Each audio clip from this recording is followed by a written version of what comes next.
अस्सलाम वालेकुम, क्या हाल है, सब कैसे हैं?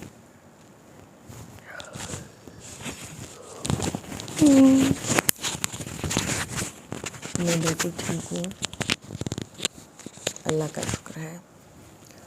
और आज का व्लॉग कह लें या मैं तो बातें कर रही हूँ आप लोगों से, जो कोई भी मुझे सुन रहा हो, क्योंकि इस वक्त रात के पहर कोई है नहीं मेरे पास और मेरा दिल चाह रहा है कि मैं बातें करूं अपने प्यारे से दादा जान के बारे में और आप लोगों से शेयर करूं।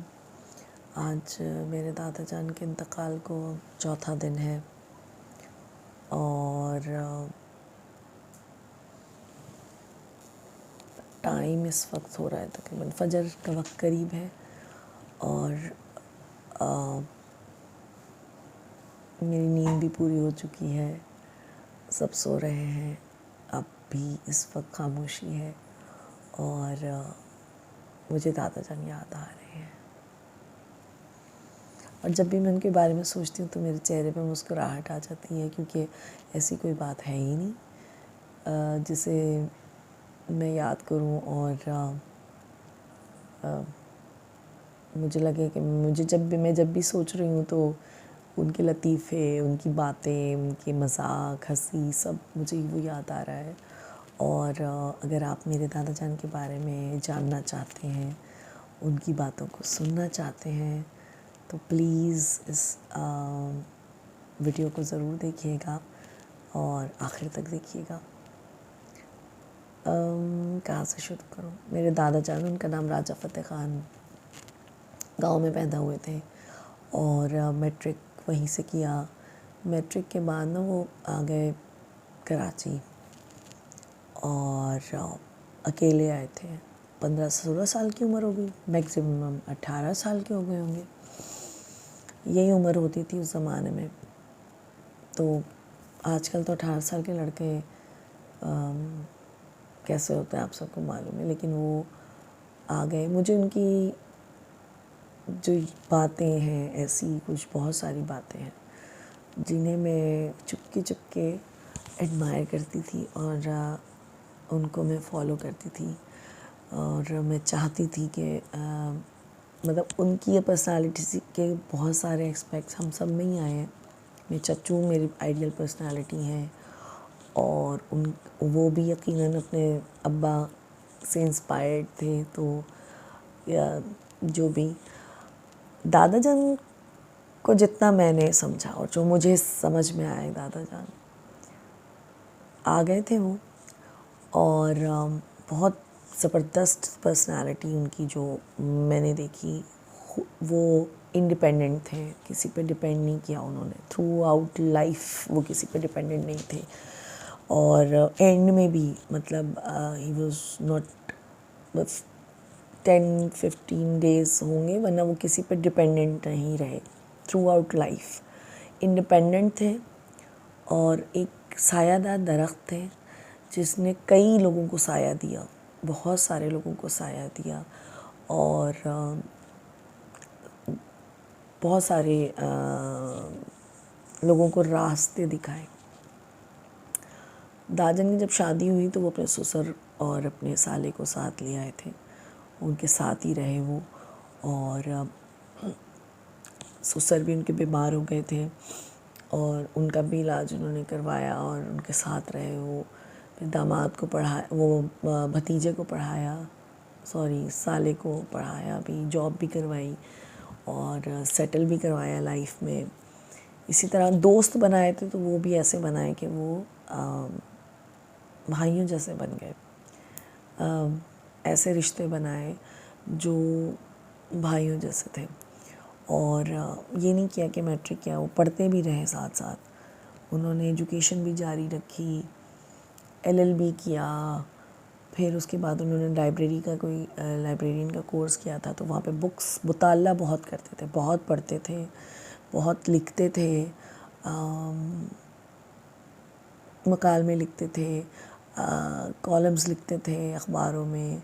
बहुत सारी यूनियंस के मेंबर थे और कई के तो सदर थे और तहरीक इंसाफ के स्टार्टिंग के अरकान में से थे, उससे पहले पीपल्स पार्टी में थे। तो वो पॉलिटिकली अवेयर थे, एजुकेशन से बहुत उनको लगाव था और वो उन्हें अच्छा लगता था जो लोग पढ़ते थे या जो लोग आगे बढ़ते थे, जो मेहनती होते थे, उनकी कदर करते थे। और अगर कोई निखट्टू होता था, कामचोर होता था, तो उसको ठीक ठाक उसकी मुंह पे ही उसको वो करते थे, गंदा कर देते थे। मैं लफ्ज़ दलील कहना चाह रही थी लेकिन सूट नहीं करेगा। एनी हाउ, दादा जान की बहुत ज़्यादा मोटिवेट भी करते थे कि किस तरीके से पढ़ना चाहिए। उनके मोटिवेशन का तरीका थोड़ा अलग था। अब उसमें से कुछ है अगर आप समझना चाहें तो वो अपने साले को 88 क्लास में थे। खालिद मामू हैं वो हमारे, और मैं उनको दादा भी कहती हूँ क्योंकि वो मेरे रिश्ते के दादा लगते हैं। तो वो बताते हैं कि दादा जान को लगा कि 8 क्लास में दादा जान ने जब खालिद मामू का रिज़ल्ट आया ना, तो वो बहुत ज़्यादा कम नंबर थे उनके 8 में। तो इन्होंने कहा कि ये तू मैट्रिक नहीं कर सकता भाई। तो खालिद माम कहते क्यों नहीं कर सकता? एक होता है ना 14 साल के लड़के को आप चैलेंज करते कि भाई तुम नहीं कर सकते। और फिर उन्होंने दरवाज़े की चौखट पे लिख दिया कि ये अगले 10 साल तक खालिद मैट्रिक नहीं कर सकता। और वो जब कहते हैं मैं उस दरवाज़े के नीचे से जाता तो मुझे गुस्सा चढ़ता और मैं कहता मैं करके दिखाऊंगा। और फिर उन्होंने मैट्रिक किया और फिर ला के उन्होंने जब दिया अपना रिज़ल्ट, तो दाजन कहते यही तो मैं चाहता था। मुझे याद है कि मुझे कहते थे तुम ना बिल्कुल मुस्तकिल मिजाज नहीं हो, तो तुमसे नहीं होता, एक ट्रैक पे नहीं चल सकती, एक जगह लग के नहीं मूव कर सकती ना। और सारी ज़िंदगी में दिमाग में नहीं, दाजन मुझे ऐसे क्यों बोलते हैं कि मैं मुस्तकिल मिजाज हूँ और मैं फोकस्ड हूँ, और दाजन ने मुझे ऐसे क्यों बोला, तो ये एक जहन में रहता था। तपा देते थे अगले को ना, तो वो फिर वो कहता था नहीं मैं तो करके दिखाऊंगा। तो ये उनका मोटिवेशन का तरीका था, लेकिन बड़े ख़तरनाक था। और लेकिन बहरहाल जैसे मुझे याद है कि मेरा बीएससी का पेपर रुक गया था काफ़ी साल तक के लिए, और वो कहते थे कि ना ये नहीं बीएससी कर सकती, जब हुज़ैफ़ा कर रहा होगा ना तो तब उसके साथ ही ये पेपर क्लियर करेगी। तो वो, और जब मेरा पेपर क्लियर हो गया तो फिर मैंने ला के दिखाया दाजन, मैंने देखा दाजन पास हो गई मैं। तो फिर उन्होंने मुझे 10 रुपये दिए थे और वो नोट आज तक मेरे पास है, मेरे दादा ने मुझे दिया था और मैंने बहुत संभाल के रखा हुआ है। और मेरे बेटे से बहुत प्यार करते थे और उसका कॉन्फिडेंस थोड़ा सा वो है, अब समझ में आता है मुझे कि वो थोड़ा शाय तबीयत का था स्टार्टिंग में। तो दाजन जब उससे मिलते तो वो उसको खड़े होके हमेशा जब हुज़ैफ़ा मेरे दादा से मिलने जाता था तो दादा जान खड़े होके उसको सलूट करते थे और कहते थे कैप्टन। तो वो एक, मुझे लगता है उस चीज़ ने मेरे बेटे के अंदर बहुत कॉन्फिडेंस भरा कि वो ही ऑलवेज़, मतलब वो यही कहते थे ये हमेशा मेरा काम करता है। मैं उसको एक दफ़ा बोला है और वाकई एक दफ़ा उन्होंने बोला था कि कोयल जला दो, तो वो जलाता था उनके लिए, और ये उनका मोटिवेशन का तरीका था। रिश्ते जो उन्होंने मुँह बोले बनाए तो वो निभाए, और अब खुद अकेले आए थे लेकिन जितने भी लोगों को वो ला सकते थे यहाँ पर सेटल करवा सकते थे, जैसी जुगाड़ वो लगा सकते थे उन्होंने लगाई और उन्होंने सेटल किया। और आफरीन उन सब पे, जिन सबको वो सामने बिठा के, वो अगर किसी को हम बोलते हैं कि तज़लील करने पे, मतलब उसको जलील करने पे आते थे तो वो छोड़ते नहीं थे। अगर आपकी कोई कमज़ोरी है ना, यानी मेरी कोई कमज़ोरी है या मेरे पापा की है या किसी और की है, कोई कमज़ोरी है, तो उसको वो छुपाते नहीं थे, उसका ढंढूरा पीटते थे। वो खुद बताते थे सबको कि ये हुआ है, तो वो छुपाते नहीं थे। और जिस ज़माने में ये व्हाट्सअप वगैरह नहीं था तो वो ख़त लिख के और उनकी फ़ोटो कॉपियाँ करके और सब कुछ, तो मुझे लगता है वो जो एक मार्केटिंग वाला और नशर करने वाला जो एक एलिमेंट है कि हर बात को सबको बता देना, वो मुझे लगता है दादा जान से मुझे मेरे अंदर आया है। और ये जो किसी और की ये जो खुददारी होती है, आपने किसी से मदद नहीं लेना और आप हमेशा दूसरों को मदद करने पे यकीन रखना। और मदद भी ऐसी नहीं कि वो स्पून फीडिंग करेंगे, जैसे होता है कि आपका कोई रिश्तेदार है तो आपने उसको पैसे देना शुरू कर, उनके ख्याल में ऐसे इंसान अपाहज हो जाता है। और मेरे भी ख्याल में ये जैसे सैलानी ट्रस्ट होता है या जहाँ पे ये खाने खिलाए जाते हैं वो, तो मुझे लगता है कि हम अपनी कौम को अपाहज कर रहे होते हैं कि आपको जब बग़ैर मेहनत के चीज़ें मिलना शुरू हो जाती हैं तो वो फिर जो एक मेहनत करने का जो एक जज्बा होता है ना वो ख़त्म हो जाता है और इंसान इवेंचुअली हाथ फैलाने वाला बन जाता है और उसको एहसास नहीं होता कि कब उसके अंदर की जो एक ख़ुददारी और सेल्फ़ रिस्पेक्ट जिसे कहेंगे ख़त्म हो जाती है उसकी वो। और ये चीज़ अच्छी नहीं होती। तो वो लाते ज़रूर थे, रास्ते दिखा देते थे, लेकिन मेहनत खुद करनी पड़ती थी। तो ये उनकी एक ख़ासियत थी और माशाल्लाह ही वाज ब्रिलियंट। और बहुत मोटिवेशन उनसे रही और बहुत आखिर तक इंडिपेंडेंट थे वो। बेटों को भी ना ऐसे रखते थे, मतलब 3 माशाल्लाह बेटे और फर्माबरदार, और आखिर तक मेरे पापा के साथ रहे। चच्चू हैं, सब बहुत प्यार करते हैं उनसे और बड़ी खिदमत की मेरे अम्मा अब्बा ने उनकी।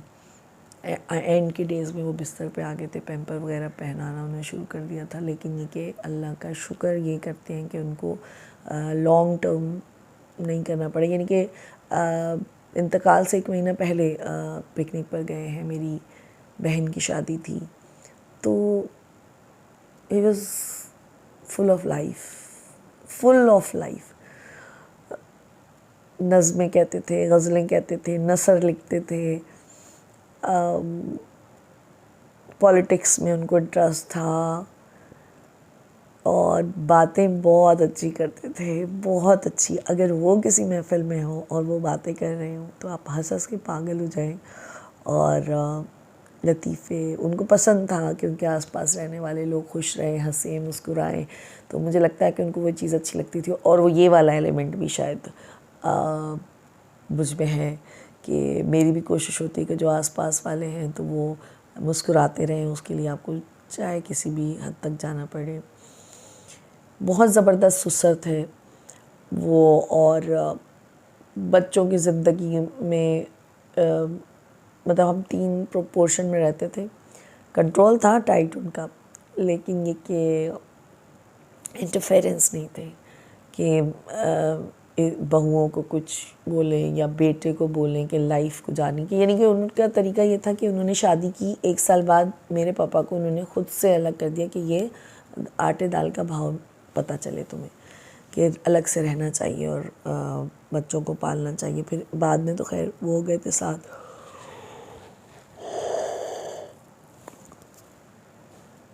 बहुत लेकिन नाइस आदमी थे। मुझे तो प्रधानमंत्री बोलते थे। मैं जब जाती थी कहते थे आ गई प्रधान। और मेरे हस्बैंड की दाढ़ी थी, उनको दाढ़ी मेजर बोलते थे। मेरी अम्मी जो है उनका नाम मशवरा खानम रखा हुआ था। मेरे पापा को वो अक्सर बोलते थे कि ये तो दांद है, दांद कहते हैं बैल को। तो उनके मतलब बैल उनके ख़्याल में बस सीधा सीधा बैल चलता रहता है, वो इधर उधर नहीं देखता। उसको जिस ट्रैक पे चला दो तो वो बैल उसी तरह चलता रहता है। तो वो बैल कहते थे, दांद कहते थे मेरे अब्बा को। लेकिन जब लास्ट डेज थे और पापा ही उनकी खिदमत करते थे, वो पापा ही के पास थे, तो जब पापा उनको खाना खिलाते थे तो हर निवाले पे कहते थे thank you Raja, thank you Raja. बहुत ज़बरदस्त ज़िंदगी जी उन्होंने, बहुत ज़बरदस्त। और चले गए। बस 4 साल और जी लेते तो 100 कर लेते। इस चीज़ का दुख है कि 100 पूरे हो जाते उनके। वो जब कहते थे ना मुझे कि अब पता नहीं अगले साल होगा नहीं होगा, तो मैं कहती दादी हम हर साल यही कहते हैं, इंशाल्लाह आप होंगे। इसी वाली ईद पे कहा था उन्होंने, और अब इस ईद पे वो नहीं होंगे।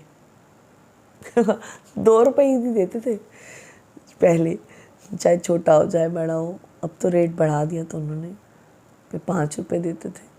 ज़ाहिर ख़ानदान भर के बड़े थे और सब आते थे उनसे मिलने के लिए, और अगर कोई आ जाए उनको पता चले इतने करीब से आ गया और मिलने नहीं आया तो उसको सुनाते भी ठीक ठाक थे कि आया क्यों नहीं, आना चाहिए था, और बोलते थे, मुनाफ़िकत नहीं थी कि आपके मुंह पे कुछ है, पीठ पीछे किसी से नाराज़ हैं तो नाराज़ हैं, पता चलता था नाराज़ हैं, और अगर किसी से राज़ी हैं तो पता चलता था कि वो राज़ी हैं।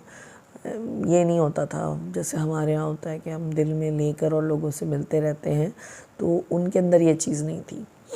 जब तक दिल साफ़ ना हो तो वो नहीं करते थे, और ये चीज़ उनकी मुझे अच्छी लगती थी। मुझे बहुत अच्छे लगते थे, बहुत अच्छे थे, रौनक थी उनसे।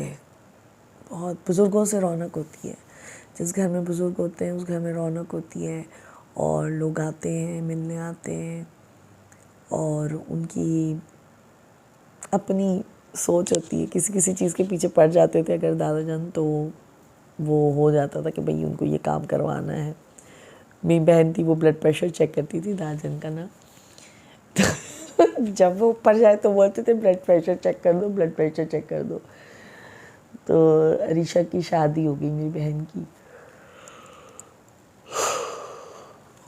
तो उसे कहते थे मुझे भी साथ ले जा, तो हाँ मेरा ब्लड प्रेशर चेक करती रहना। मुझे कहते थे ऐसा नहीं हो सकता कि हम दामादों को घर में ही रख लें और यहीं पे रह लो तुम लोग, और इस तरह होता था। हालांकि जब हम शुरू में पोतियाँ पैदा होती थी तो अब्बा को बड़ा सुनाते थे कि इतनी लड़कियां हैं तो बचत करो और सोचो, मतलब यही होता था, उनको फ़िक्र होती थी। और जब एक पोती की शादी हो जाती थी तो फिर कहते थे अब इतनी रह गई हैं, अब इतनी रह गई हैं। तो माशाल्लाह 3 जनरेशन देखी उन्होंने। अल्लाह ताला उनको करवट करवट जन्नत नसीब करे, और आप लोग भी इनको दुआओं में याद रखें। बस छोटी सी बातें थी, थोड़ी ही सोचा शेयर करूं, और